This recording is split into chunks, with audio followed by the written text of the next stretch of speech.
Okay, so I've started the recording for today's session.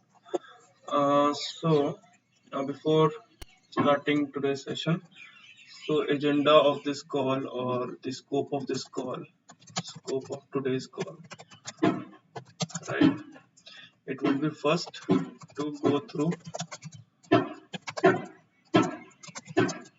Yes, Vishal. Okay, yes. Sorry, apologies, my bad. So I'm sharing now, so it should be visible now. Okay. So scope of today's call, it would be to go through the yesterday's topic first in brief. Then we would see the assignment part given yesterday. Okay, most of you have not done it, so I think I have to cover it anyhow. That is also important. After that, we will see how we can display tabular data or list structures. Okay, in Pega. Fourth, it would be what is simulation and how it can be done.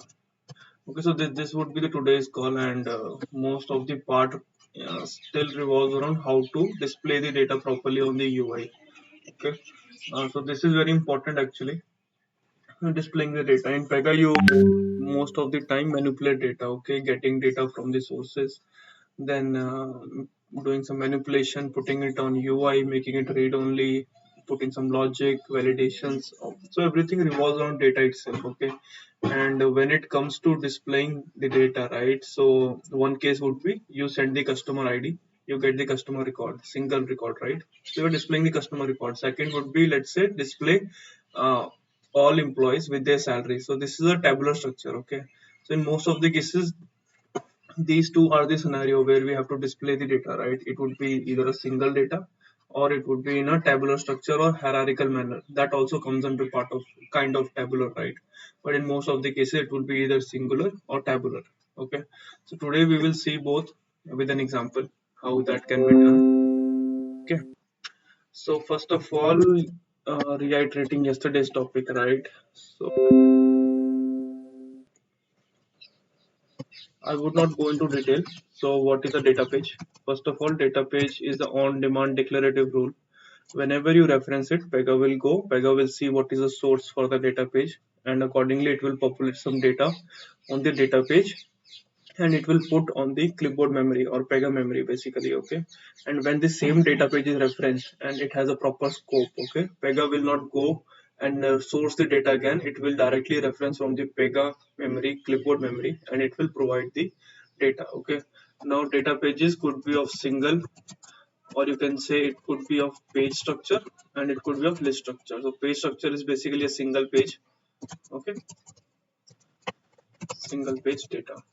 Okay, example would be when I pass the customer ID, it is getting me customer record. A list structure would be to get some results. Okay, and it will be getting the results into this page, px results. Okay, like this, 1 2 3 4 and so on and so forth. The number of records it will be having that number of pages. If 10 records are there, 10 px result pages will be there. Example would be, suppose we have a country list. Okay, so it will get us all the countries list from the database or from some integration. Now coming to scope, it could be having three scope, right? It will be first of all thread. So thread is basically when a tab is opened. Okay, a case is created, leave one. So that is a thread. So scope of the data page is thread level. So if we reference the data page again on the same thread, then it will be getting me from the clipboard. Okay, and if leave two, if the data page is having a thread level scope, leave two also calls the data page. So as it is a thread level scope, so again it will load the data for the thread as well. But when we reference the data again on the same thread, it will not load it. It will go to clipboard and it will get me the data. Second scope would be requester scope. So requester is when I am logging in, I am a requester. Okay. Whenever I'm referencing the data in my session, so I will be getting that from the clipboard. all the remaining structure remains the same. Okay, only difference is getting like when Pega will decide to go and get the data again. Okay, and third scope would be node scope. So node is basically when we log into server. Okay, there could be multiple nodes, and when user login due to or configuration of load balancer, Pega will take it to some specific node. So if the scope of the data page is node, so it will put the data page on the node, and whosoever requester available on that node is requesting the same data again. So Pega can provide that from the clipboard itself, not going to load the data again on the data page. Okay, and then we have a refresh strategy that we have covered yesterday. It could be either based on some when condition, some timer, and as well as once per interaction. So whenever we are calling it, it will reload again every time. Okay, so this sums up most of the topic that we covered yesterday. Okay, now coming back to the example or exercise that I gave you, right? So firstly you have to create one, let's say employee data model. Let's example. Okay, there will be multiple fields. Let's say employee ID is there, employee name is there, employee salary is there. Okay, so now I want to create a UI. This should be a text field. Whenever he puts something here, ID maybe, right, some numerical structure maybe like this. Okay, then you should be getting me all the data related to that employee. Okay, employee address, employee something, and employee some other attributes, right, like this. So I should be getting this directly on the UI as a read only format. So we will see how this can be done in Pega using data pages. So firstly we will create this storage or data model first. Okay, with a class we will configure it as source. So Pega will create automatically the data pages. We will use the data page of type single or page structure, and then we'll try to get the data from the database on the UI. Okay, so let's start with the practical session. Okay, so for this tutorial as well, I'll be using Dev Studio as I'm comfortable with the Dev Studio more as compared to App Studio. App Studio is also very advanced studio now. Initially it was very basic, but now we can do very critical things very easily using that as well. So coming back to this, let's create a data type. Okay, employee. Let's say add a data type employee, which will have employee.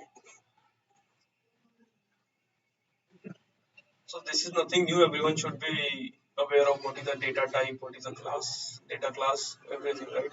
So let's create some fields. First would be name. So I'm not putting employee name because it is already employee structure. So it is you can say common sense that the name is employee name basically. Okay. Then we will add ID. Oh, sorry, ID. ID. Let me try to keep it as integer for now.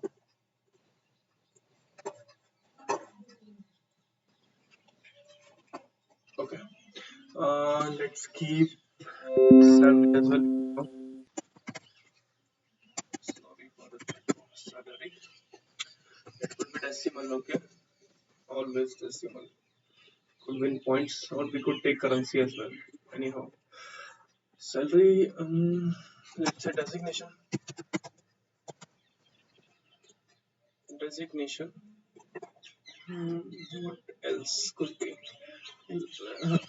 Address, email, anything, right? Anything. Let's try to keep. Let's keep employees email address, and let's keep employee contact number. Right.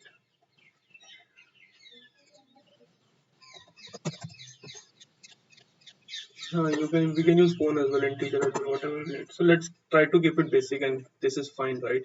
So now let me create a dedicated DB table. Okay. For now, I'm keeping ID because I want a primary key to be unique, as Mukesh said, right? Otherwise, we could face data integrity issues. So view details, what Pega is going to create. This we already discussed, right? You should already be aware of all these rules. As for this example, I'll be using this one, single instance data page, to get the data. Yesterday we saw like how to use the list data page to populate a drop down, right? Today we will see how to use that same data page to populate a tabular structure. Let me create some record. Okay, employee 1 is having some contact number, having some email address. The designation is senior software engineer. Salary is, let's say, $12,000. Name is ABC. Same goes for second. His contact number is also similar. He is a software engineer.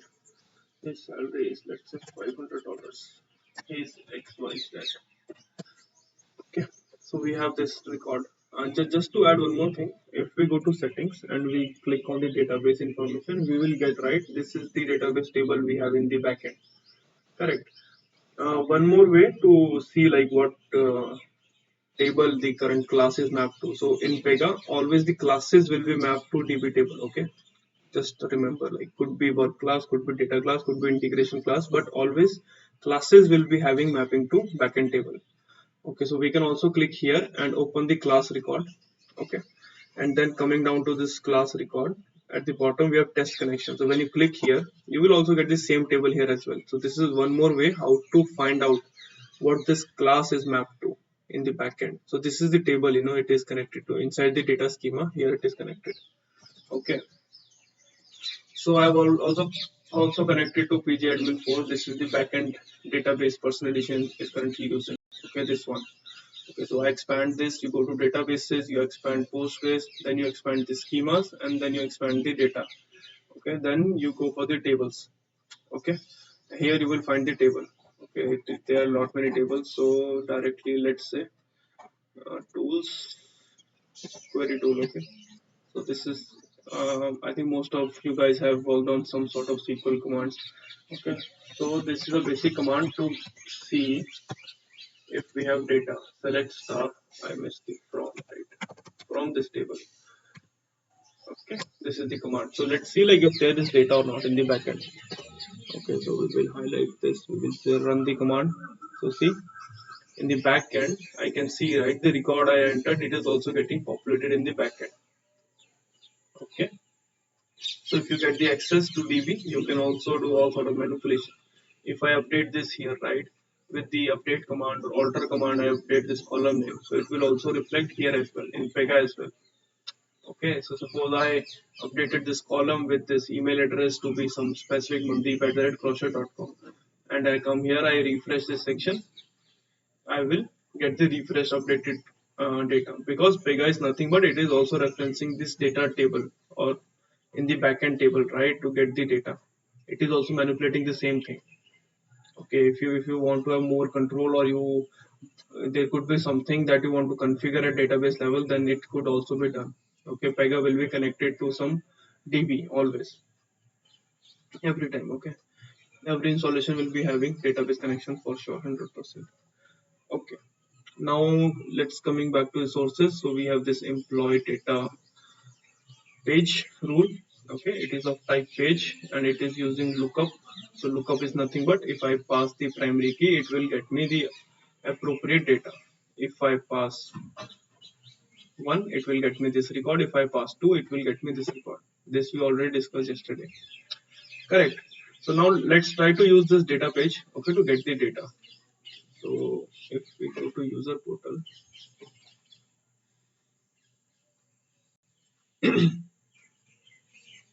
this is user portal. Let's create one case. Suppose this is the case, okay, and on the first screen itself, let's try to put some logic to get the data. So let's see where this section is. So I'll live UI target, nothing new. We will get the section. So this is the section, right? I'll add one more dynamic level at the top where I will put all the logic. Okay. So first of all, how it could be done? I mean, technically, how it could be done? Okay. So there could be multiple ways, lot many ways to do this requirement actually. But what I will be doing is, so if I come back to the notepad, okay. So what I will do, I will create one property at the, you can say work level, okay. I will create one property at work level, okay, to store the employee ID, okay. So basically a variable I am creating for the this where he is entering the data. Okay.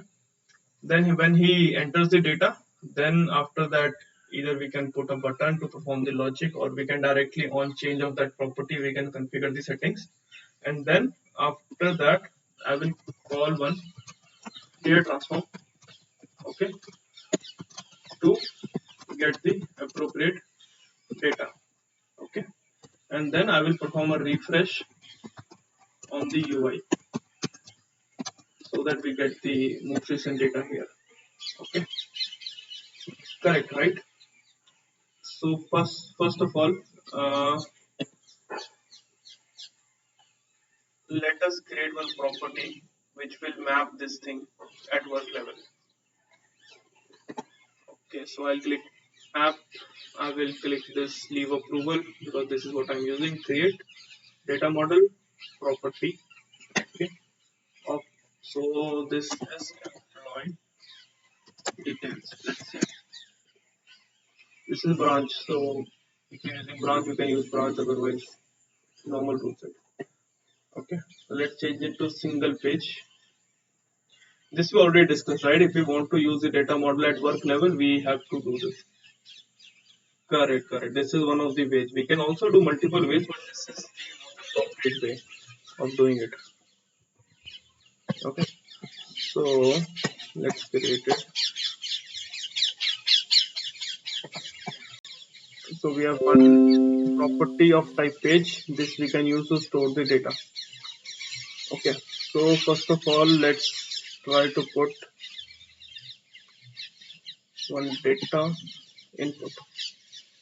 So maybe I want to use employee ID. Could be. I can use the structure as well. You are right. I mean, I can use the structure as well directly. So what is the structure? This one, right? This one I can use. We already have that ID field, right? The structure dot ID is there. Sorry, ID, right? So let's keep it employee ID. Mhm. Or we can keep it. Please enter employee ID like this. Okay. So if we continue, yeah, so mandatory fields, I think.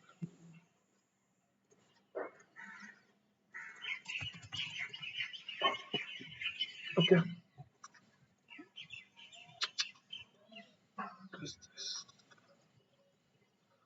Yeah. So this is it. Okay. So I mean, maybe I'm reiterating, okay, but just to give you some highlights. So if I do this right, so what Pega is doing is, so this property, basically this property, whatever we have mentioned here, this property will be having this data in the backend. Backend, what I mean by backend, in the clipboard or at the server as well. Okay. So if you want to do, I mean, if you want that whenever he's doing some manipulation on the browser level, so this is browser, right? So whenever he's doing it and whenever he's clicking out or he's doing some tab out, enter or anything, okay, then on change of these properties, you want to get the data to the server immediately, okay. Mostly when it will be get published, when you continue or when you refresh the UIs, okay, then only it will commit to the backend and then store the data. But if in our case, what we want, whenever he do some manipulation, we wanted this data to be available at backend, okay. We want this variable to be having that data whenever it is making changes. So how to do that? You will come to this action, you will say, you will add an action set. Basically you will say whenever any change is happening, okay, on change event, basically whenever some change is happening on this property, what you do, you post value. So post value, what it will do, it will send it to the backend, to the clipboard directly, okay. After that, if you put refresh, then it is fine. Submit, or for now let's see like how this post is working, right? So if I remove this, submit, save, okay, I continue, I come back, so that this is refresh, right? So now let's check the clipboard. So on the clipboard, just make sure you're on the correct thread.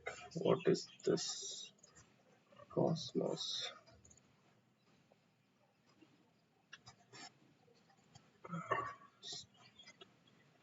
let's create from here. I don't know why it is not giving me there. Leave approval. Okay, so this is also a case. If I check the clipboard, leave 43, leave 43, right? So I'm on the current thread, right? So if I come down and if I check the work page, okay, inside the work page we have created employee details. So currently employee details ID is having no value, right? So let's put 123 121 something. I click out. Okay, I'm putting out. I click out. So on change should have been fired by now. If I come here, I refresh. Data is there. Correct. So this is a very important thing that you should know, right? How to send the data immediately to the clipboard. You put an on change event with a post value, right? So now I'm getting the data at the clipboard on change events, and now I want what I want. I will send this data to the data page. Okay, let's open the data page first. This is the data page d underscore employee. So what it is asking for the ID itself. Okay, so if I run it just to make sure like how it is behaving. So if I put 1, I run, so it is getting me data. If I put 2, it is getting me data, right? If I put some random number, there is no data, so it's error. It cannot found a record with this ID, which is, I mean, perfect. I mean, this is what it should be, right? So now we have to do nothing, but we have to pass this ID, whatever we are capturing here, we have to send that ID to that data page. It will get me the record, and then we will copy that data from that data page to our properties, and we will get the data here as well.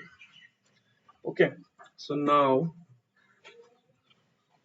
let us first add one more action set. So we want to refresh this UI. Same thing, one data transform. Get employee details, let's say. And I'm trying to use the same rules that we have already covered. It can be done with the data activities as well, and lot many things, RDs and whatsoever. But let's try to use the rules that we have covered so far. Okay, right. This is what it is. So now also there could be multiple configurations. First of all, we can add the parameter here as well, ID parameter. Okay, then I'll just show you with one parameter as well. So let's say I'm adding one parameter ID of type string, or let's keep it integer, because here we have integer, right? So let's keep it integer here as well. So what I'm doing, I'm creating one data transform of parameter ID. So it is a parameter. Okay, so if I, let's try some dummy. So this is a dummy, basically data transform doing nothing currently, having just one parameter. Okay, so now if I use this on the UI, coming back to this UI. Okay, if I do it like this, so Pega will automatically ask me what parameter value is. Okay, so here also I can directly pass this data like this as well, like this. So this data, whatever data comes here, will be sent to this parameter, and it will be available here on the data transform. Okay, with this syntax param dot, this is the param dot id. So this will bring that data directly. We already discussed this, right? How to use this parameter, or how we can reference. This is the syntax. Basically, I'm saying you have to write param and then dot and then the parameter name. Okay, okay, right. So let's try to use the same configuration. Let's try to see like if this parameter works or not. So now we are having this parameter right in with us. Okay, so should I show you like how to see the parameters and all everything? So on multiple rules we will get this watch as well, trace. So what trace will do, basically it will start tracing this rule. Whenever this rule is called, it will give me data here as well. So if I show you, for example, okay, I'll save the UI first. Okay, let's save this, save. Okay, and let's refresh this UI as well. Some date, some deep comments. Okay, let's go back. So what I have written, whenever we make changes here, so currently this data transform has not been called yet. not a single time. So this will be called on change event whenever change is happening. So if I put 1 here, I tab out. So now there should be some on change event, and this you see it is being called. Okay, so now how to use this tracer basically. So I'll give you a brief introduction like what is a tracer. So tracer basically traces every execution that is happening on Pega. It could trace data pages, activities, any rule you name it, it will trace everything. If I name it will trace Pega rules as well, what Pega has configured, right? Now the this will be the thread name. It is a background property, not much of a usage to us. This is a step like what is happening currently. This is a step page. So what is a step page? Basically step page is something like which the current execution is working on. Okay, so this parameter is running on the scope of this PI work page. So currently if you come here, right, so when you're running this, so this step is getting executed, but what data will be available to this row, basically this row, so that is a step page. Step page we will see later. I mean, this is a very important topic, and we have to go to in detail what is a step page, what is a primary page, what is a top page, everything. But currently take into consideration whenever this action is getting performed, this data is available to him. It is running in this context. This set is happening on the work page. This is what it means. Okay, so if I use these properties directly, it will have the reference because this step is getting executed in PI work page context. This is what step page is. Okay, so reiterating the same thing, what is a step page? When this action is getting performed, it will have some scope. Okay, so that scope is a step page. It will have some certain values available to it by default. Okay, so that is a step page. So it is having a work page as a step page. So if I start writing dot this one like this, I write like this. What I mean by step page, if I write like this, so it will have the value directly because this step page is having this property available in it. Okay, because this step is getting executed on work page, and work page is having this property directly, so I can directly refer it here. I do not have to do like this uh, because the work page is already a step page. Otherwise, if it is not a step page, then we have to reference it properly. I mean, we have to give it like go to clipboard and check for this operator id page. There will be this variable, this property, then it will get the proper context, and then only the manipulation will be happening. But step page directly can be referenced like this. This is what step page is. Okay, now we have this parameter, right? So on the clip, on the tracer, where to check this parameter value? Okay, so you click here. Okay, on which step it's getting executed. So this is step one. What does this mean? Step one of data transform. If I add multiple step here, so every step will be recorded, and if you want to check the values on this step 2, there will be a 2 statement as well, 3 statement as well, 4 statement, and so on and so forth. Every step will be traced in tracer. Okay, so this is the event that is getting fired. This is the name of the rule that is getting fired. If I hover over it, you will get the full detail, right? This is the class, this is the rule name, this is the timestamp, proper id. Okay, and from here as well, if I close this data transform from here, discard the changes for now. From the tracer, if I click here, it will open me the appropriate rule, like I'm tracing this rule currently. So tracer is a very handy tool. I mean, it is a must for the developer. You have to be very good hands-on with the tracer. Clipboard is also very efficient. I mean, you can see the data that is getting copied or not, manipulation happening properly or not. But tracer would be a I mean, go-to tool for the developer to understand like what are the variable values, if it is getting set or not, if the parameter is having data or not, everything. So on the first step, I did nothing. I set the same parameter to the same parameters. It is as good as variable x is equal to x. Does not make any sense, but I mean we can check, right, what is the parameter value. So what we have to do, we have to click one. Okay, and this page will be open. It will also say me like what is the step page and what is the primary page. Okay, so here primary page, step page is same PI work page. If you want to see what data is there on the work page, we click on the work page, we see all the data available on the work page. Okay, afterwards this is a parameter page, is equal to unnamed. So to check the parameters that are available currently, you have to click here. Okay, so these are the default parameters which Pega is sending. What is the name of our parameter? ID, right? So see, we have a variable ID with value 1. or in Pega terms, I will not be referring variable now going forward. I mean, we will have a property ID, okay, with one. So whenever I say property, just make, I mean, you understand, right? This is a variable. In Pega terms, we don't use the term variable, we use property because it is a rule type of property. So it is a property, okay. So this ID parameter is having one value. So basically, we are getting this data. We are getting this parameter. What I'm saying, okay. So that can be used now. So we are sure that this is coming to the data transform, okay. We have seen, right, this data is coming, so we don't need this currently. Now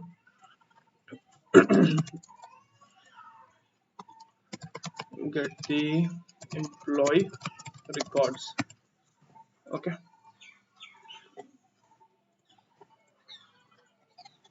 So we can use update page and everything. We already told you, right? So employee details, I want to update employee details with values from. So if you see, every time, like as a developer, you know the importance of the community, right? So be it Stack Overflow, be it MDN, be it anything, okay. So whenever you get stuck, you go to the reference community, you check for the solution, and you know, try it out, and the most appropriate solution you implement. So as a developer also, could be possible some scenario would come and I won't be understanding it, or I don't know the solution, right? So I will always go to the community and I will try to find some solution, okay. So community.pega.com or pdn.com, anything, right? Or you can directly search as well. So here, suppose the problem statement is I don't know how to use a data page, okay. So using parametric data page Pega, anything. This is a search. So if I come here, okay, any link will come, although this is not a, I won't suggest this one. Let's go back. Try to come for the community pages first, communitypega.com, okay. These are the Pega authorized, uh, but you can any source that you like, okay. I mostly go for the PDNs, okay. This is pdnpega.com. Using parameters when referencing data page to get the right data, okay. So here they say they have created something, they have created one property as well, same what we did. They said like you can this way also you can reference, okay.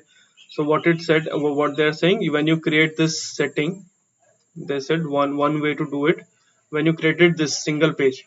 So the one configuration could be this employee table will always be referring some data page. Here we can refer that data page, uh, like this. Here we can refer, where is that, like this, and it will ask for what is the parameter. So we can put employee ID, uh, let's just an example, employee, let's say. And this property we are going to create for now.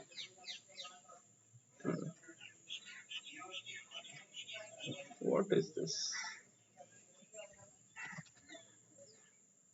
It should have been.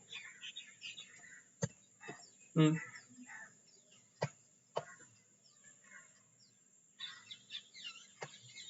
Which ID field you are saying?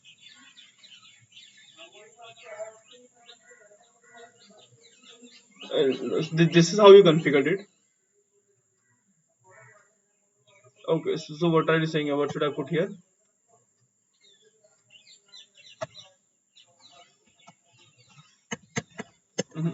It's showing me nothing. I mean, wait a minute.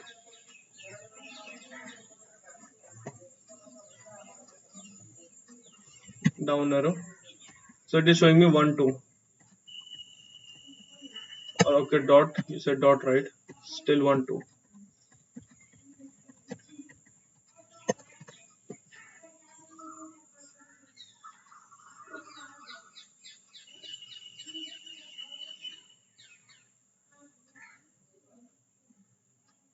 Oh, Mukesh, your configuration is still missing. I mean, can you come again? Like, what were you saying?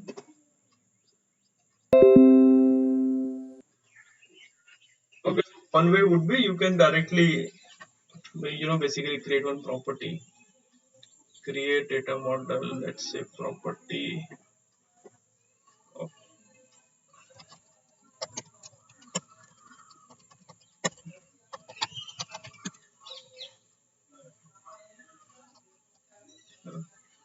fine, of type integer because the parameter is an integer, right? Okay, and we can use this employee ID here as well. So here. Okay, now we just have to get this data from the UI. Here we can directly reference this property. Okay, and then we can, let's add one more dynamic layout. Let's keep read only formats.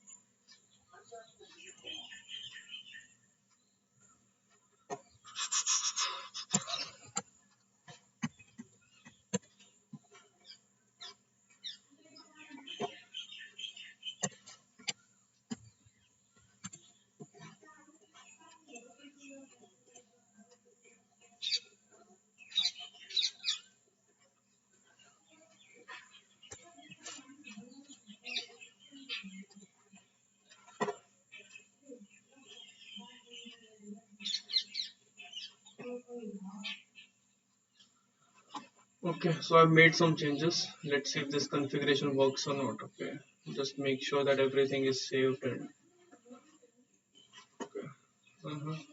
Right. So I will disable it for now. Okay, right. Coming back to the case, we will continue.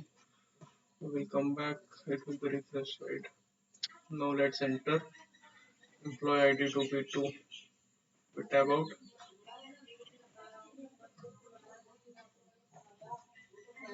Why only ID is coming?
Just give me 1 minute. I'm trying some configuration.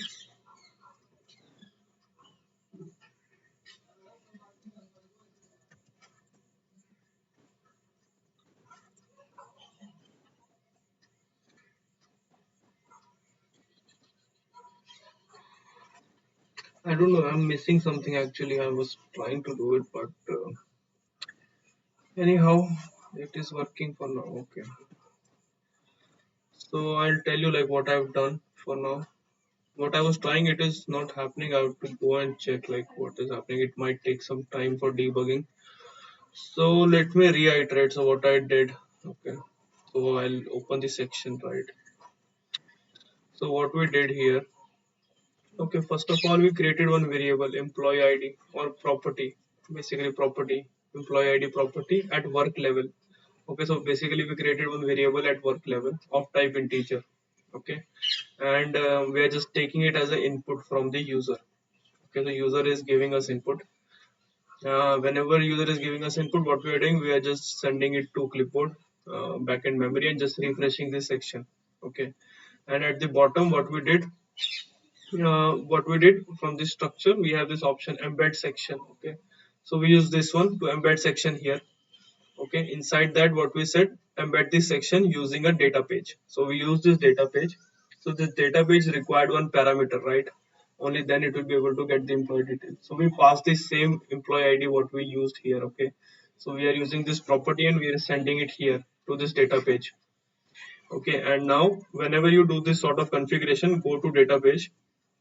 Then Pega will ask you to source some section, to give this section inside the same data page. So the data page was having this class, so that is why it is looking for the section inside this class. So I created one section with the properties like id, contact, salary. Nothing fancy. I just dropped some field values and then id and everything. So from data capture I just dropped like this text inputs. Okay, and I just mapped the properties. So how it is happening, basically we are creating one variable, we are sending it to clipboard, and then at the bottom we are doing an embed section, and we are sourcing that section from where the section will be sourced from a data page. And the data, we are passing the same variable to this data page. It will go and it will get me the data. Okay, so here we have this refresh section, right? Refresh section. So whenever this refresh section is happening, this database is getting refreshed as well, and we are getting the updated data as well. So in this sort of configuration that we discussed and which is working, we don't actually need this property that we created here. This property. Okay, but now the data will reside inside the scope of the structure and not some property. This is another configuration that we could do. We could create one property of type single page and we can use it to copy data. We just have to pass the parameter properly, and we can, we just have to send this data properly at the runtime, and then this will also behave the same. In this case, this employee details inside the work page will be having data now. Okay, another configuration would be the other one that we were doing. So on the UI itself, what I can do, on change of this event, right, when I'm doing refresh, then I call one data transform here. Okay, that we were doing, I think this one, copy now. Yeah, this one, get employee details, right? So here it is asking for some employee ID. Let's send this variable to him. Okay,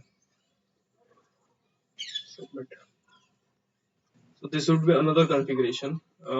So we have to just, what we have to do, we'll go inside it and we will do the manipulation. So what do I mean by manipulation is, firstly we will have to enable this one. Okay, copy data with values. Okay, so here we can mention d underscore that page name, like this. No, this one, right? So there's a syntax we have. So we can refer like this, angular brackets, and we can mention the, so it is referring one parameter, right? So if I open this one, so it is asking for one parameter, right? Parameter. I'll copy this parameter. So here we will do inside angular bracket parameter colon. the parameter value. So I'm also getting this parameter value here as well, right? So I can do like param dot this variable name. Okay, so now this will also do same. It will call this data page. It will pass the id parameter as param.id, and this param.id we are getting it from here. Okay, and from where this param will be setting on the UI where we are calling this data transform. So we are calling this and we are passing this value, employee ID, this value to this parameter. So whenever this data transform is called, this will have that value. So this is a syntax to get it. So on this employee detail, I want to get this name and I want to get this name. Okay, so what this sort of configuration means, call this data page with this parameter, copy this name variable and paste it to this work level property name variable. Okay, so this is another configuration. So we have seen multiple solution for this same problem. Okay, and there could be more solution as well. So in this particular scenario, this property basically should be manual. They should not be doing any copy directly. So it should be manual. I'll do every manipulation by me, by myself basically. So for this configuration, this should be like this. And we have to save this. We have to check in. Okay. So here, let's try to add one more section. Then make it out.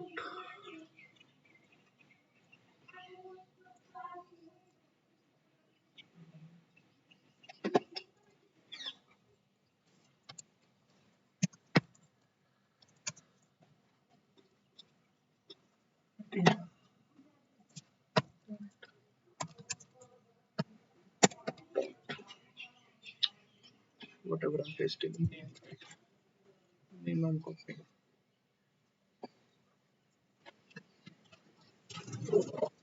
Name.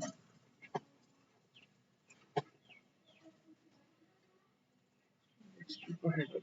Just for data using the data transform. This one is embed section using data page. Okay, let's see. Hopefully, this should be working.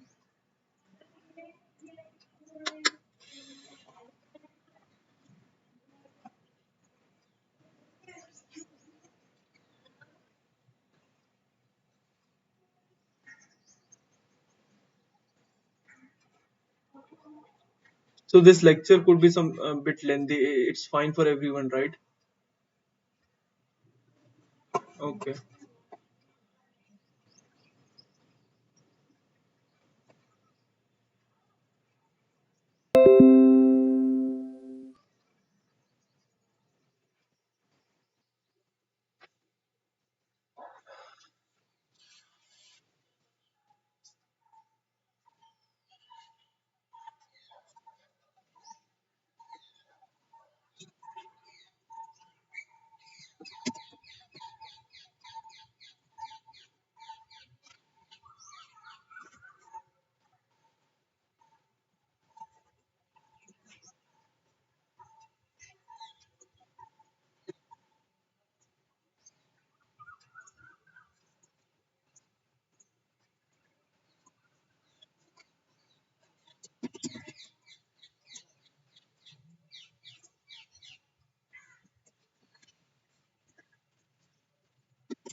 let's create one case. Hopefully everything is saved in Chrome. Let us assume.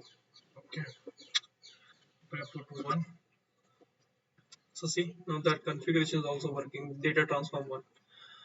Okay, so just to summarize this one, what exactly I did. So on this property, on change of this, okay, let me open this section. It will be better, right? So how to use data transform to manipulate data? Basically, this another example we are doing. Okay, so on change of this property, okay, what I'm doing on change post value. So what will happen, whatever user has typed in this property, it will be sent to the clipboard, to the backend. On the server level, we will be having access to this property now with this variable, whatever he has written, 1 2 3, anything. Okay, then what I did the refresh section. So what this will do, this is basically saying whenever you come here, refresh this whole UI. Okay, and while doing that, just call this data transform. Okay, so it will call the data transform and then it will refresh the UI. Okay, so it goes inside the data transform. Okay, so inside that, what we did, we created one parametric data page, sorry, parametric data transform, in which we are saying this is the parameter. Now how to pass this parameter, whenever you reference it here or anywhere, it will automatically ask for what is the parameter value you want to send. So what I said, I just said, just send this value in the parameter. Okay, so now this parameter will be available for this data transform, for the manipulation it will be available. Okay, so what I'm doing, I'm saying update page, this property. So this is a single page property at work level, basically case level property of type single page, having the access to same data structure. So it will be having access to all the properties that is inside the structure. Okay, this is the same structure that we are using for the data page as well. Okay, so now update this page, right, with values from this data page. And this data page is also requiring one parameter, right, to be sent. That is a mandatory parameter. If you open this data page, okay, if you open this data page, okay, and if we come to parameter, it is saying there's a parameter id which type integer and it is required, yes. So this is always required. So whenever we want to use this data page, we have to send this. So if I run it, so see, unable to load this database, required parameter cannot be blank. Okay, so if we start passing proper parameters, it will start getting me data. So this is what it means. Now coming back here on the data transform. So yes, Vishal, yes, Vivek.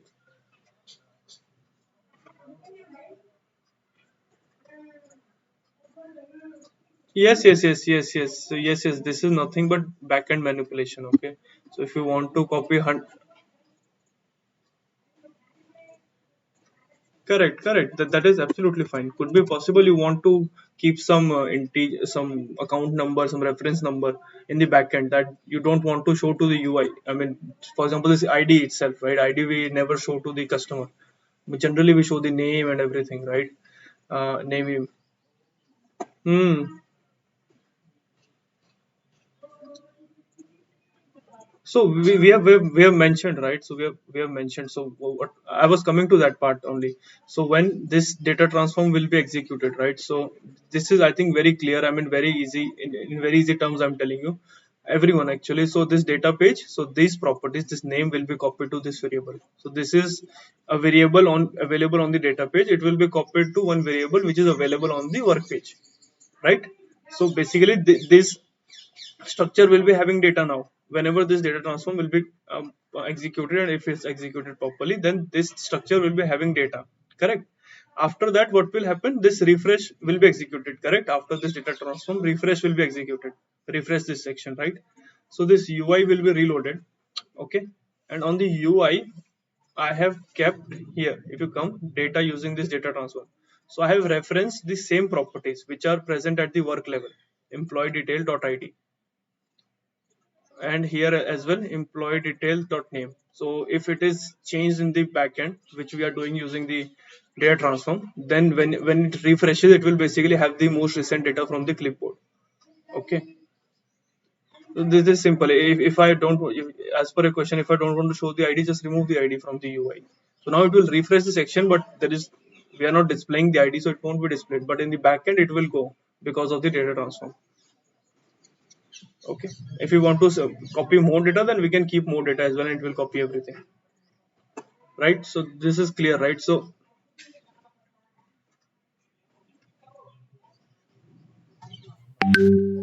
right, absolutely. If you want to display more here, we can display, and if we don't want, we can keep it, whatever the requirement is.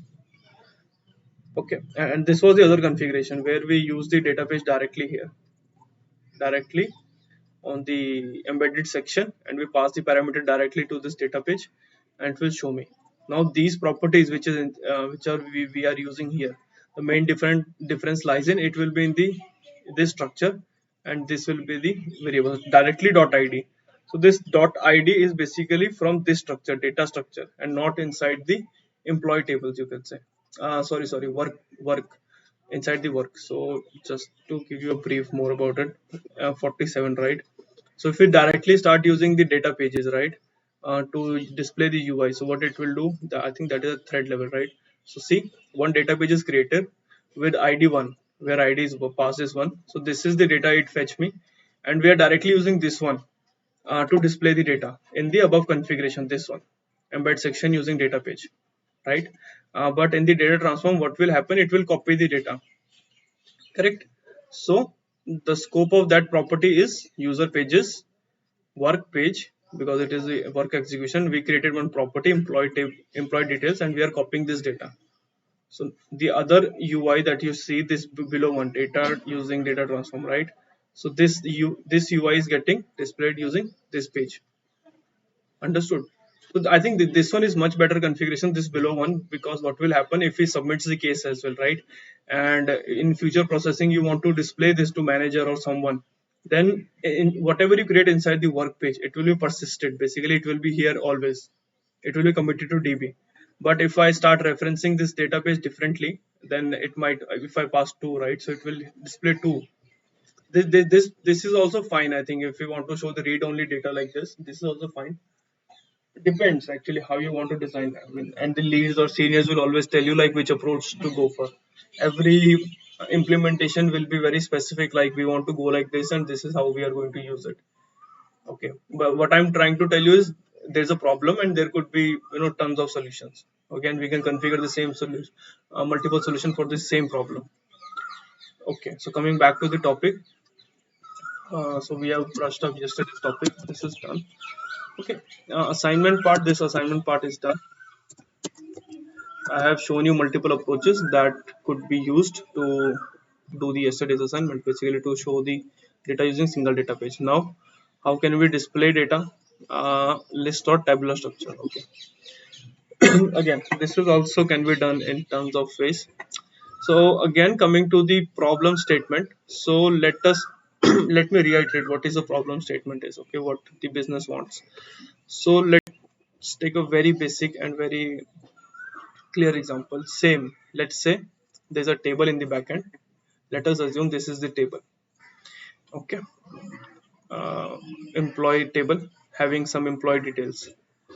Okay, this is the table. Okay, let's add a couple of more. Okay, so he is a CEO. Let's say now his salary is in millions.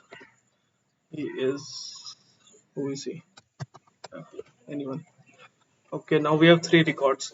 What if I want to show this tabular structure, and I want to show basically the name, do we have name of the employee, then I have to show the designation of the employee, and then I have to show the email.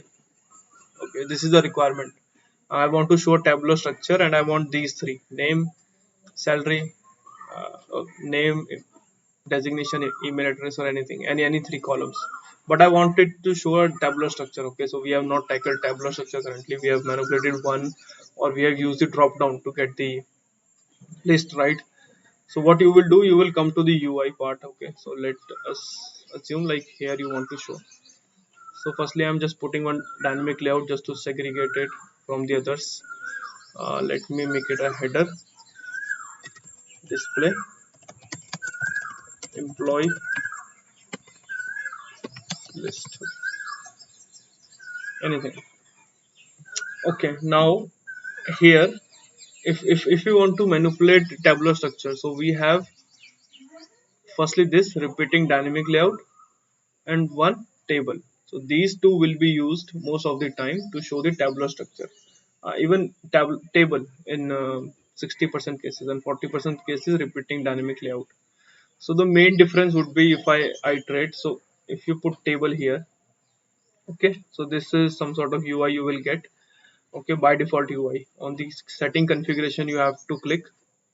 Okay, then it will ask for source, like what will be the source of this table, how, what to display, from where to get the data to display. So it could be on the property itself. So on the property, what we mean, we could create a property like this at work level of type page list. Okay, then that property could be used directly at the work level, or we will have the option to call a report definition or a data page. So what is a report definition and what is a data page? Data page we have covered, right? So report definition is very similar. It will also go, it will fire some SQL commands to database and it will get you the result for that class. So currently let's stick to the data page first. So I'm using data page. Now I want to use list structure. So I have to use a data page of type list. Okay, so if I open this structure, right, employee structure, I come to sources. So I have this data pages available, and this is the list employee page available for me. See, employee list, and it is of type list. So this sort of data pages can be used for displaying tabular structure or list structure, because there's multiple row items. Okay, then only it could display. Is it any summaries there? This is totally optional. Employee details. Fine. Okay, now let's see what other configurations we have available. So grid visibility, when this table should be visible. Okay, if I want to put some when condition, then I can put some when condition and it will work. Okay, row visibility. So suppose there are 10 rows or 3 rows. Okay, and in this example itself, employee. Okay, so this is having this many rows. So suppose I want it to restrict to when this row is not equal to CEO. I don't want to get the CEO data. Apart from CEO, every employee is fine in the table. So then also I can put row visibility. So I have to put one row visibility here with a when condition, and I have to configure like this dot name or dot designation is not equal to CEO. Then it will start skipping that one. Okay, a row refresh, when the row should be refreshed, I can put a when condition expression here. Do you need to display the header, do you need to display the footer? And this is important, pagination for performance. So if there are million of records, we always go for the pagination, maybe 10 items or 20 items at a time, and then then when you click next page, then next 20 items or next 50 items, and so on and so forth. So this hugely impacts the performance, and this is, recommended. I mean, it should be used at any cost. So let's say 20 records at a time. We can put custom as well. If we put others, we can put our any number that we want, maybe 1200, maybe 12. So what does this mean? The first page will be having 12 items, then user has to click next or 2, then it will go to the other one. So let's keep it 10 for now. Okay, so this is the basic configuration. Okay, the other one we will see later. Let's keep it for now. Okay, so we have kept it. Okay, it took it. So now you see here, right? What is this? This Mozilla also hanged.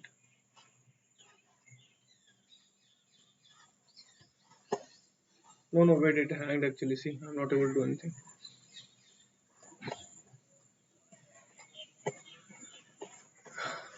So let's wait for a minute in the hope that it will revive somehow. This is still stuck. I don't know what is happening. This we can end. Is it back or what? I think some issue with my local host, I think.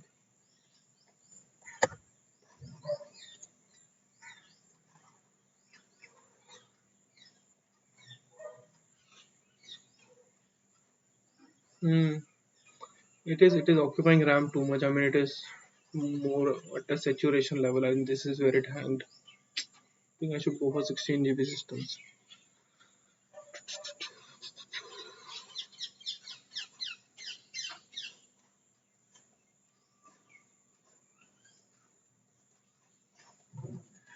Okay. Fine.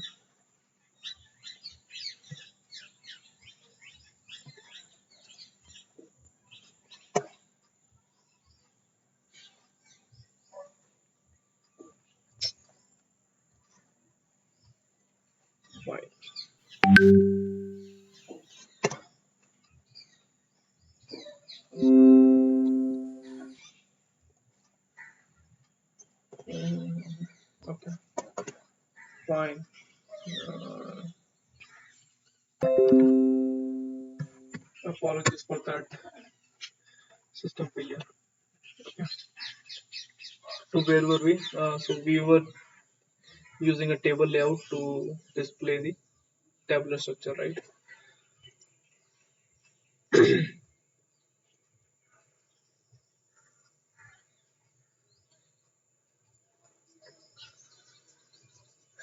This is a section, right? So it is not having that. So let's add again dynamic layout. Okay, or you can directly add the table as well, but I prefer mostly go with the dynamic and then inside it add table. You add table, you go for the settings, there you go for the data page, and you mention a data page d underscore employee. I think employee list. I think so. Here it is. Right. So this is employee list. It can be kept empty, no issues. Pagination, let's keep it 20 or 10 rows maybe at a time. You click save. Okay, now it is saved, thankfully. So you see, right, this one is very important. So below one refers to property, above one refers to header. So header could be static in nature, but property should be always referenced. Okay, right. So this is the header top one. So if I want to show name, I can keep it like this name. Okay. How to add more rows? You click here, insert column after, so it will start adding more columns to the table.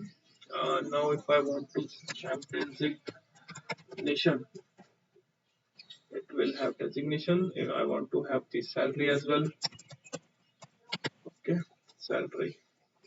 Okay, and the below column, these are properties, these are the headers, these are the rows basically. So row will be always dynamic in nature, right? So in name column, I want to show this name attribute or name property. In the designation, I want to show this designation, and in the salary, I want to show the salary. Okay, the header could be changed, right? So I can start writing here as well. Rather than salary, I can write employee salary. It do not affect anything. This is static in nature. Headers could be static, right? Designation could be employee designation. Right? So you got the idea, right? These are the headers, these are the values. If I save it, okay. Now let's create a case and see like how or if this configuration is even working or not. So you see, this is what we get. Okay, a table with this sort of configuration. Now this is a, what do you say, a read-only data, right? A view basically from the database. So I do not want to have this like I can add one data here or not. Okay, although these are disabled currently. So how to remove them? You click here, go to the settings, and here you will say header footer. I do not want the header. Neither do I need header nor footer. Okay, submit, save. So you see header footer are removed. So if I basically continue this thing,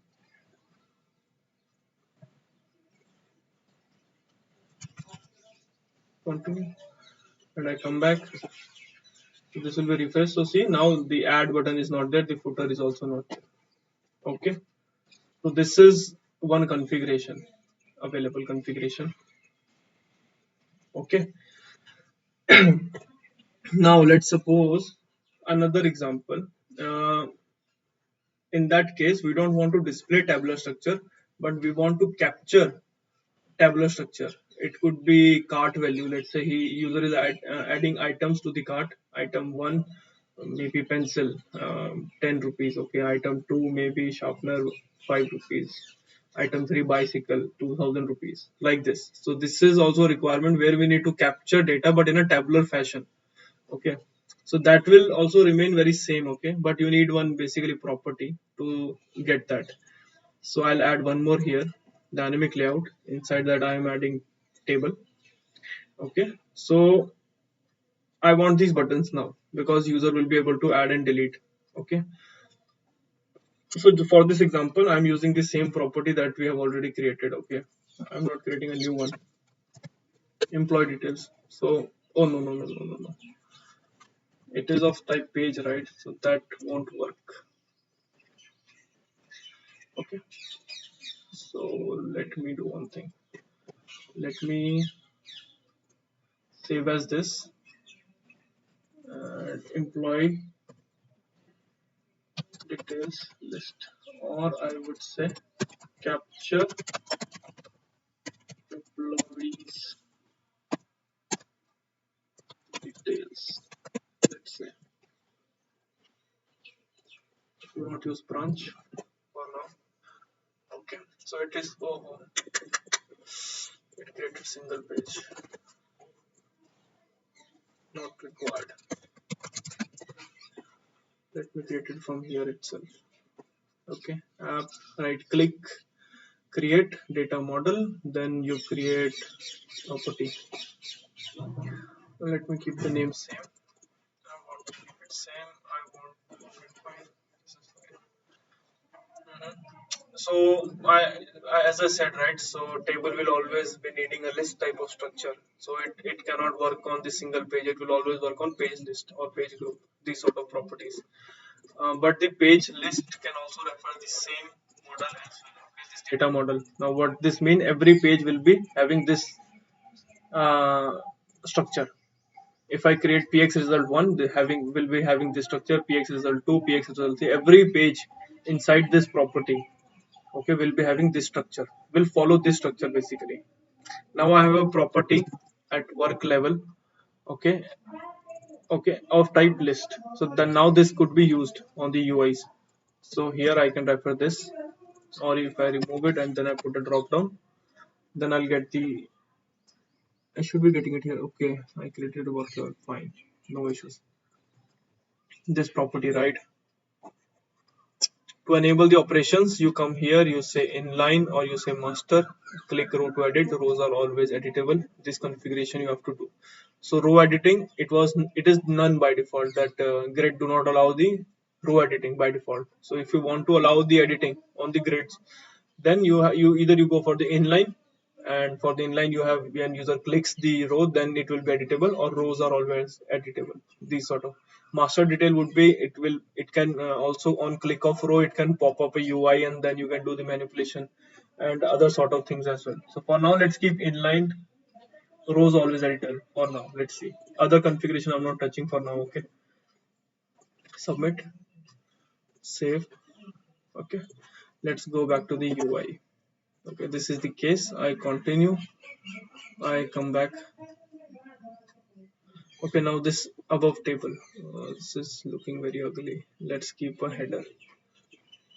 So let's also we can give the header details at this table level itself. I mean, if you configure the table settings and then you go to the presentation, then we have option called display container header. uh, Take employee details from applicant. So here basically he is putting some input. Okay, and the below one, let's keep some header here as well. Read only employee details. Save. Okay, going back to the UI, refresh it. Okay, so now you see, take employee details from the applicant, and this is the table. Currently it is having no data, and this is the below table having a read only data. Okay, cannot be edited for now. So if you click add, oh sorry, I did not even configure like what should be added here. Sorry. So he can add the name of the employee, and let's add, he can add the salary of the employee, just for this example. Okay, So as we have given the same data model, so it will be having access to the same data model to store the properties on every page, on every list structure. So that we will see how it can be done. I mean, how it is getting stored. So now I have what I've said, like, I mean, so configuration, use one work level property of type list, okay, and inside that store this, capture this name and capture this salary. Okay, going back to the UI, this is the UI, right? See, okay.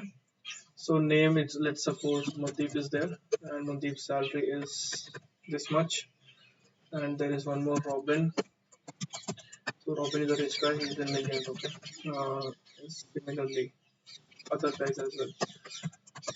Minal is I mean double rich. So let's say this much. Integer, right? Anything.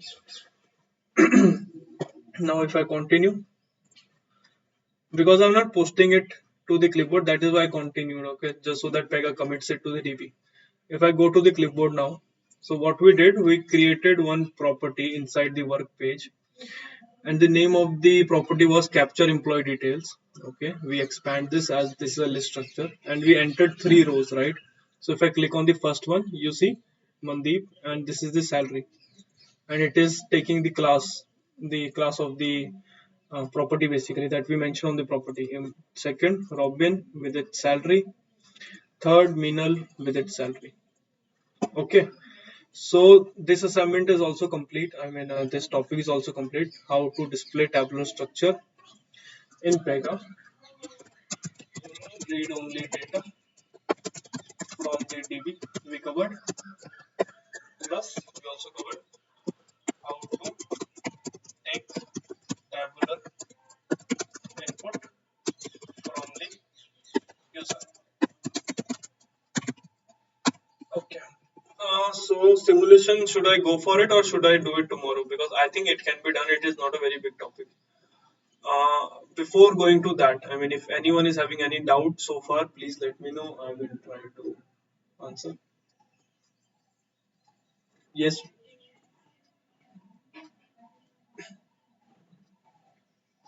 both. You are saying the input, taking input as well and displaying. Which one? Okay.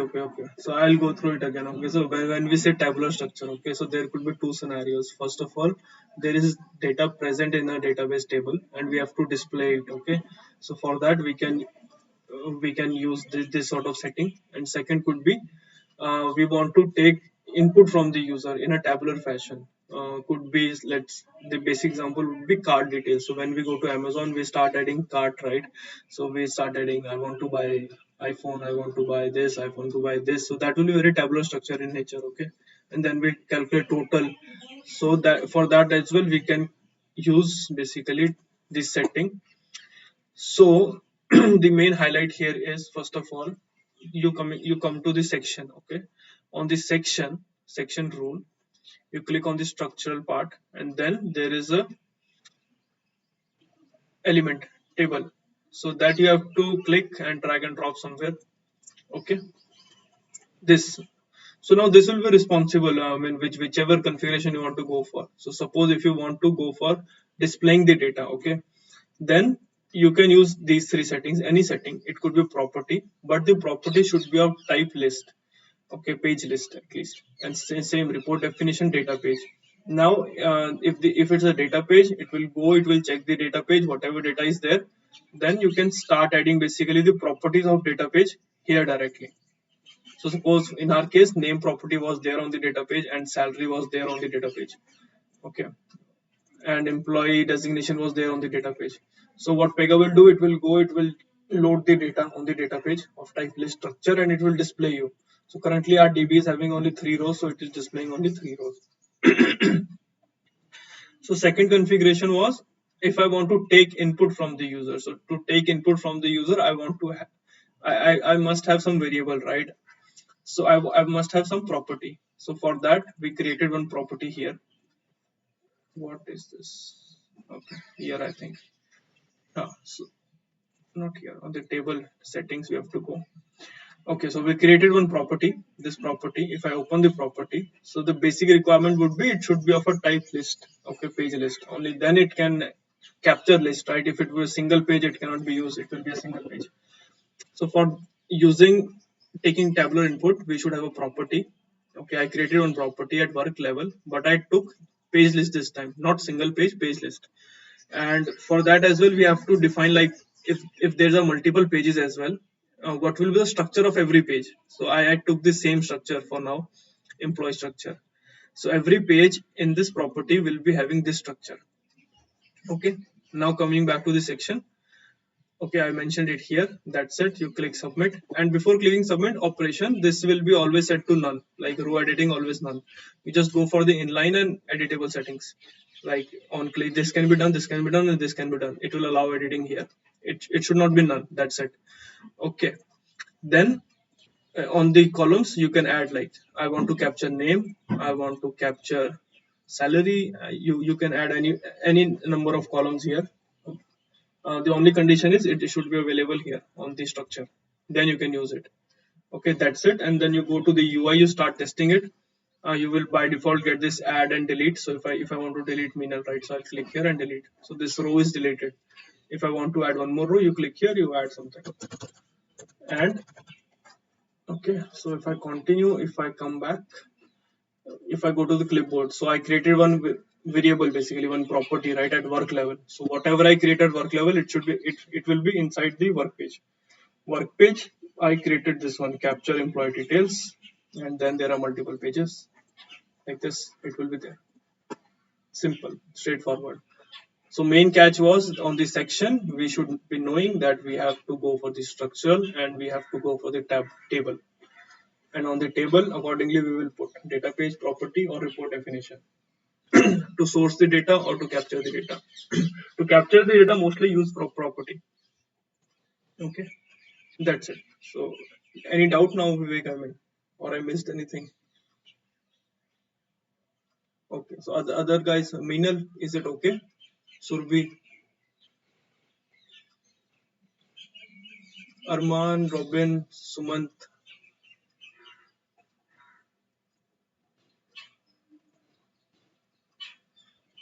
It is table, no. See, column name is there, salary is there, so I can add more item here. Actually, I took only two, so maybe that is why it is. If I took 10 or something, then it would have been better. It is looking like inland grid double currently. Hmm. But it is a table. If I add more here, it will come. No issues. So it is okay, right, guys? Can I proceed forward? Okay. So today actually we emphasize more on the practical part. I mean, we covered very less ground, just very basic topics. But doing practically things, I mean, it takes time, and that is what I want from you guys as well, to go and practice as much as possible. Okay. So I still did not, intentionally did not cover everything on the table itself. I mean, there are multiple settings here as well, here as well. What is this advanced setting? What is this presentation settings? Because these are very basic, this won't be required, I mean, but you should be knowing it and you should go and explore it yourself. Okay. And I already told you, any problem you are facing on any rule, so suppose on section you are not understanding something, so you always have action and you go for the help and you will open the help. So this help will be, this is a kind of a documentation of the rules. Okay, so it will have very detailed explanation what it is, what it could be. Okay, what are the things, and then you will understand better. Even if you don't get it, then PDN, directly Google it, and then maybe you'll get some article or video. And even if you then also you don't get the clarity, then you come to us and you let us know, and we will find some solution for you. We will try to clear your doubt. Okay, guys. So now let's go into the next topic. Okay, and that was a part of yesterday's homework actually, and you guys have not done it for now. Simulation of data pages. So anyone got time to go through it? Okay, I take it as a no, and I will start explaining now. Okay. So the topic that we are going to cover now is simulation.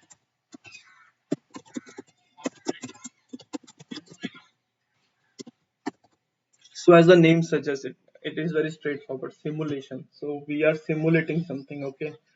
So I take one example, and that is also the same example that is in your course. Okay, so suppose, I mean, as most of you are experienced developers, so you will understand, right? So suppose your app, you are building an app, okay. Plus there is some backend team as well, okay. Backend team is there, and they are basically expert in .NET maybe, and they are building APIs, backend APIs for their system. So this is a separate system. Let's say this maintains um, what do I say? They maintain, let's say, employee. Uh, so they maintain basically customer employment status. If any customer is employed or not, okay, and what are the details? I mean, where he is employed, how much salary he's taking, how much tax he's paying to the government, and everything. And you are building some customer app, okay, for government, okay. So now there could be multiple teams, and there will be multiple teams in the real scenario, okay. Not only one app cannot, they do not survive on their own. There will be always be some backend teams, some DB teams, app server teams, multiple applications you have to integrate with. So I'm taking an example where you have to integrate with this team as well. So this is a separate team. They maintain the APIs for the employment status of any employee. So what they want, so both the teams, the requirement is you will pass them some customer ID or maybe some Aadhaar number. So you will pass them some customer ID, and they will check their database, and they will respond back with the, you will get a response back from backend team. Okay, that the customer is currently employed. Okay,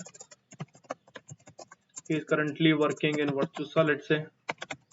Okay, and he is currently paying a tax of, let's say, 12 anything, 1,20,000, 12 lakh, whatever. But you will get some details, okay, from them. They are building, they are responsible for this data integrity and providing you this data, okay. Now in development, nothing is done in one day, right? In real time scenario, they will take their sweet time to build this app. And so in this scenario, okay, so the business came together, and this is the requirement. So they said we need maybe, let's say, 15 or 30 days to build the whole APIs, set of APIs, and then only we will provide you. So now what is happening is you are stuck now. Until unless you get the APIs, then only you will be start building your UIs, your rules, your integration part, everything, right?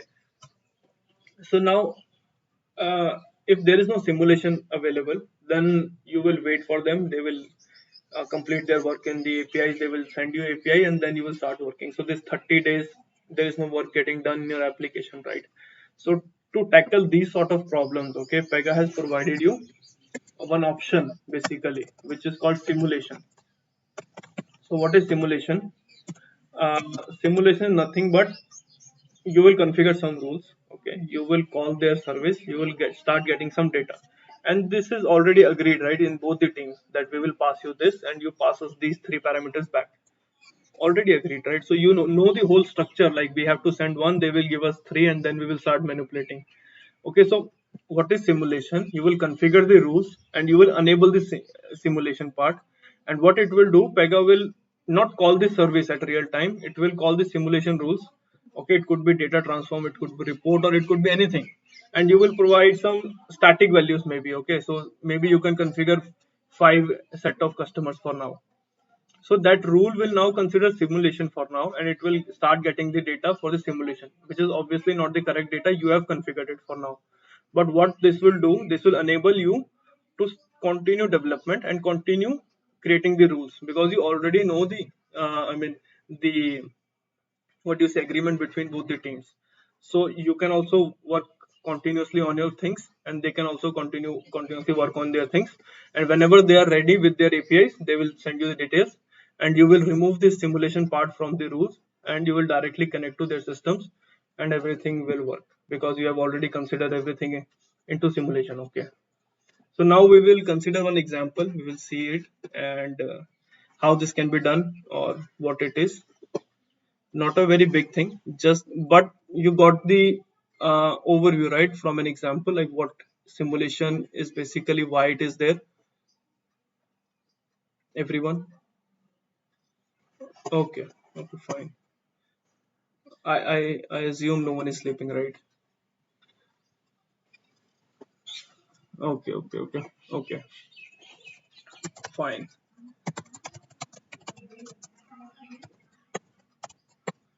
So I believe everyone is aware. I mean, aware of this. I mean, there are APIs, there are SOAP APIs, REST APIs, external systems we can connect to over HTTPS protocol, over the hypertext protocol, right? And there are some methods we give them some request input, they will, and authentication if there is, and then they will respond back with some data. Yes, right. Okay. So this is, let's say this is an open API. Okay. And if I hit this,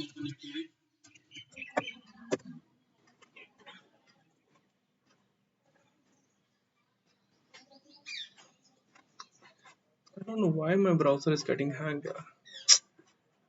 I hate it.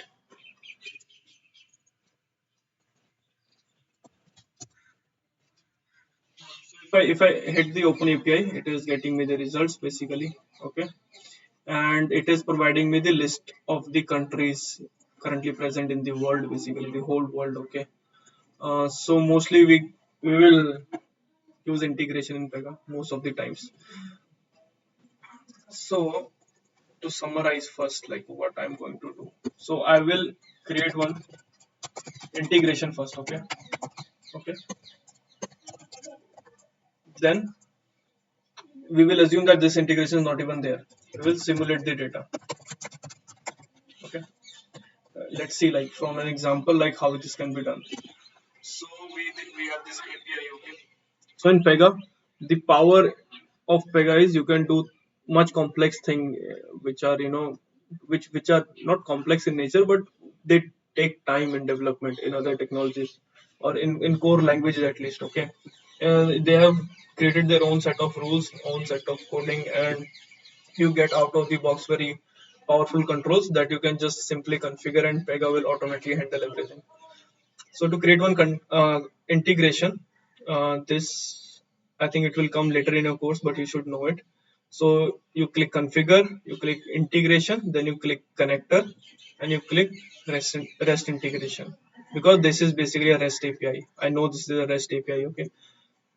Oh, not this one. I'm using this one. Okay. So this is also REST API basically. So how to create a REST integration? You click configure, you click integration, connector, create REST integration. Okay.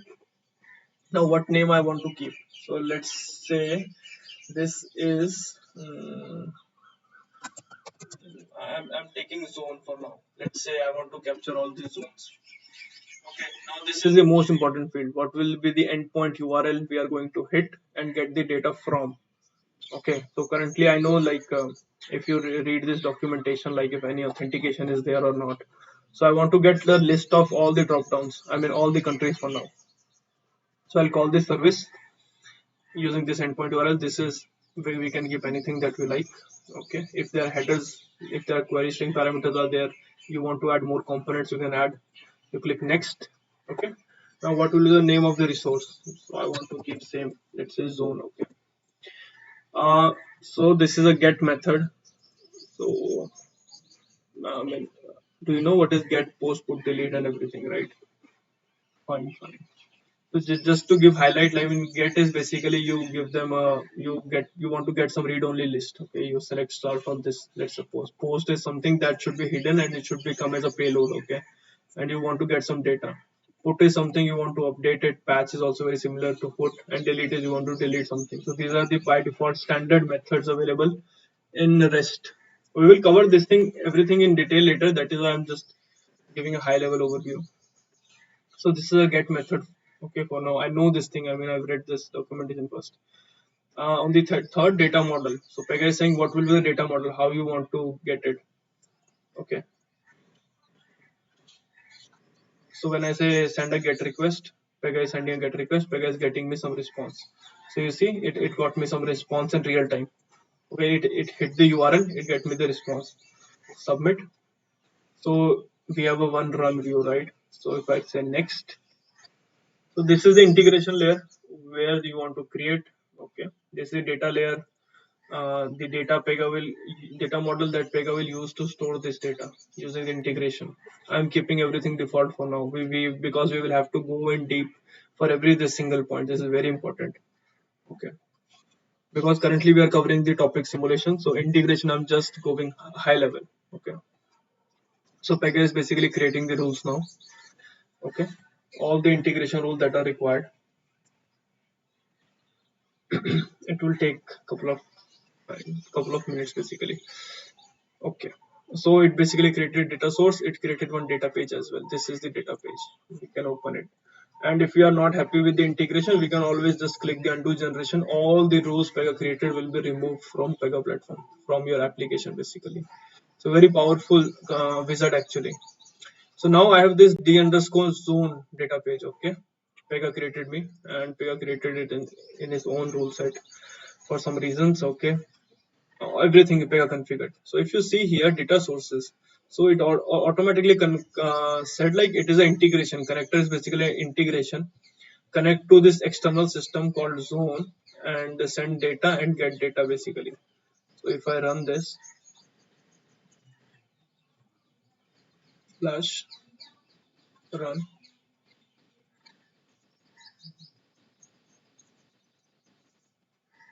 px results.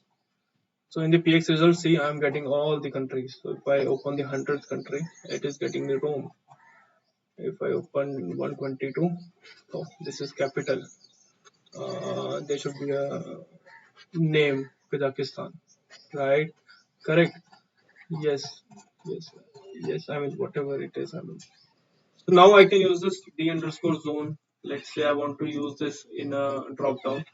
We already have the drop down, right? Let's create one more property of type zone and start using that one. Let's keep it.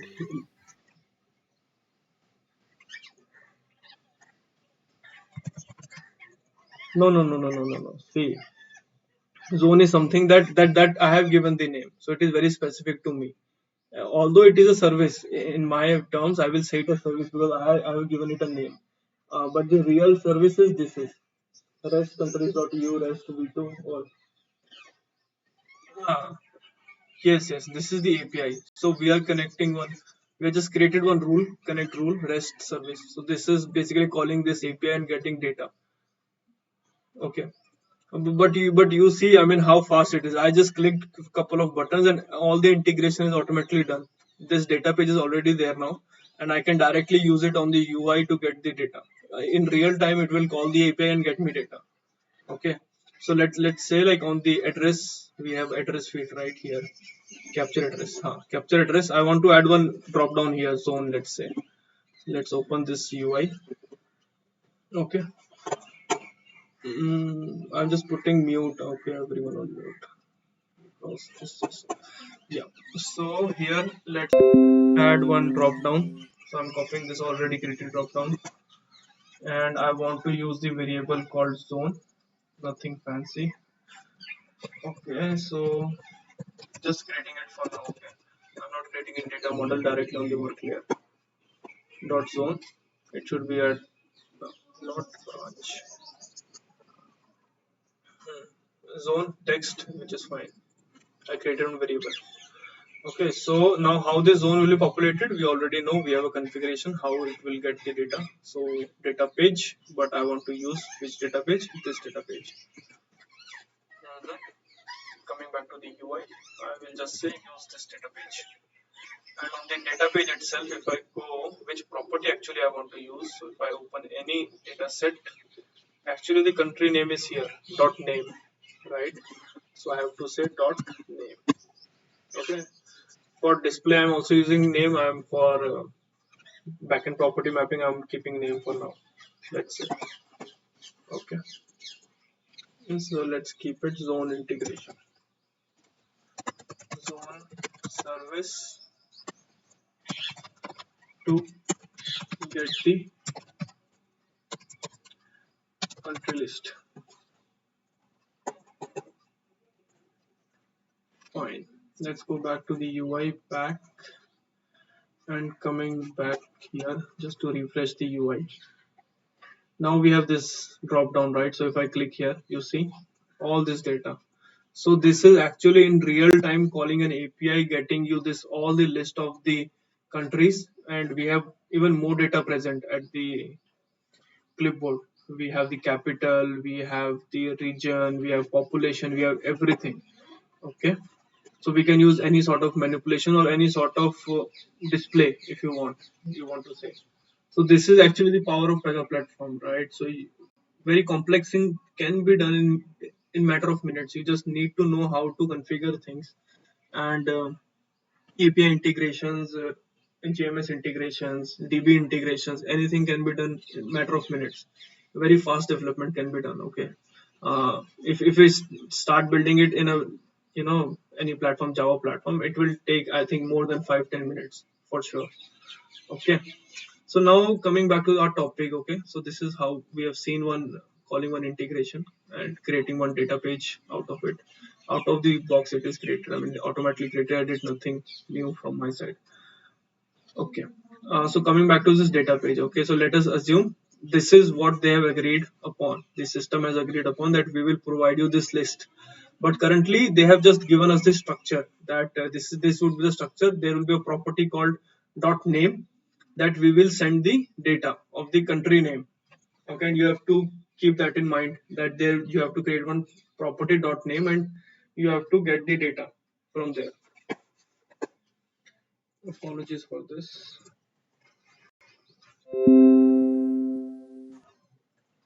System crashing. Okay. Yep. So we are back. So I was saying. So let's say this is the end product that we are going to get. So they are going to build one API and they will send us one parameter dot name, and they will send it in a list fashion, and we will get all the countries list, and the name of the country will be present on a variable called dot name. Okay. So let's say they said like it will take 1 month to them to build this whole API thing, and so we have to simulate now. So there are some rules, integration rules, data pages rules that this simulation can be enabled. So we open this data page, right? D underscore zone, anything it could be. So we check out. So this is my private copy. So if you see here, simulate data source. So this is the main checkbox, we are discussing about. So you basically have to mark it tick. Okay. Right here you can keep Pega for now, system name, simulate data source. Now it is saying this data page, how it will be simulated. So I can also call data transform as well, lookup, report definition. So if you remember, we already created one data source for us, right? This, let's say, mm, this country, right? We already created this country, correct? And we had records, right? Do we have records? Yes, we have records. So let us simulate and let us use this property for now, this country name or name property, until unless they are still doing the development and creating this API for us. So here I am using report definition, okay, and I will be using this storage for now, some dedicated table for now. Okay, I will use this report definition. Okay, and in the response, let us use this one for now. So in this data transform, we are not doing anything. So we are doing like just copy data. What is this? This is not correct.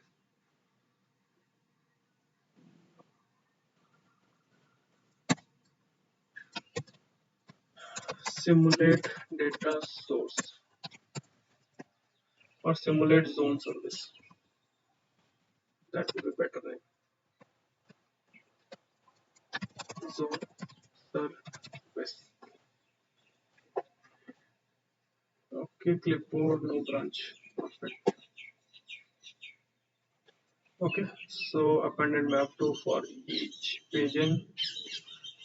What I want to do, I want to copy this country name, right? I think to name. Yes, okay, we have created. Let's save. Let's check in.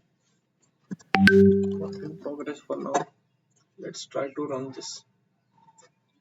Flush the previous data pages, whatever is there. PX result. So see, now only 10 results are coming. You see, 10 results, nothing is there. Scroll bar is not going down. And this is coming from our local storage now. Local storage is nothing but database table from this country table we configured yesterday. Okay, so you getting my point. You getting a point. So this is the end product we are going to create. I mean, d underscore zone page we are going to create. But since the external system, let's suppose this API is still not built, they will take some time, maybe 1 month or maybe anything, or could be possible this API went down for some reason, XYZ reason, their external system broke or something, anything, system failure. So for those particular scenarios, we create simulation. So we have a checkbox, we enable it, and we can source it from somewhere, our repositories, our local storage maybe. So here I'm just pointing it to our own table. That for now just point it to our table, and in the response data transform, what I'm saying, from my table property country name, just populate this name property that they are supposed to send actually, and currently they are not available or not currently build their API. Okay, so this will simulate the database. So database is still running. If I run it. Okay, so now it will still give me the responses if I flush and if I run. But now it will not go to the real API. It will just go to my simulated source. So China. If I go to the UI, okay, if I continue and if I come back, okay, so now I get only 10 records that are from my local storage and not from the API. Okay, so we will continue our development in real time based on our local storage or based on a simulated source basically, and we will build the whole application. Once they say like they are, yes, they are ready with the API, they will just provide us the detail. We will go to our rules. Okay, we will just make the changes. So here if I want to disable, I will simply click disable. Now the service is disabled. If I check in the rule again, okay, and now if I run the rule, okay, flush the previous instances,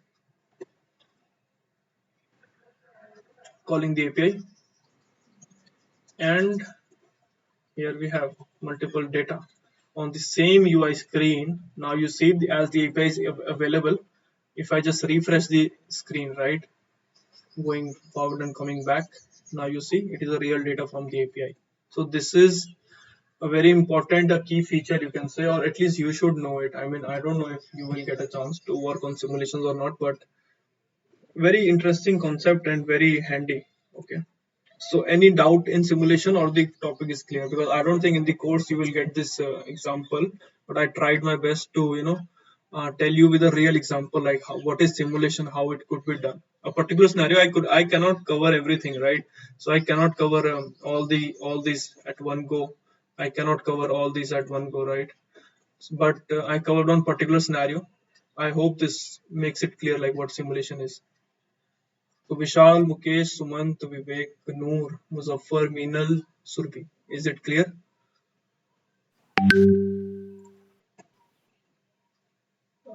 Yes. So, but yeah, question we can take, but I'll stop the recording. I think it is already very lengthy, right?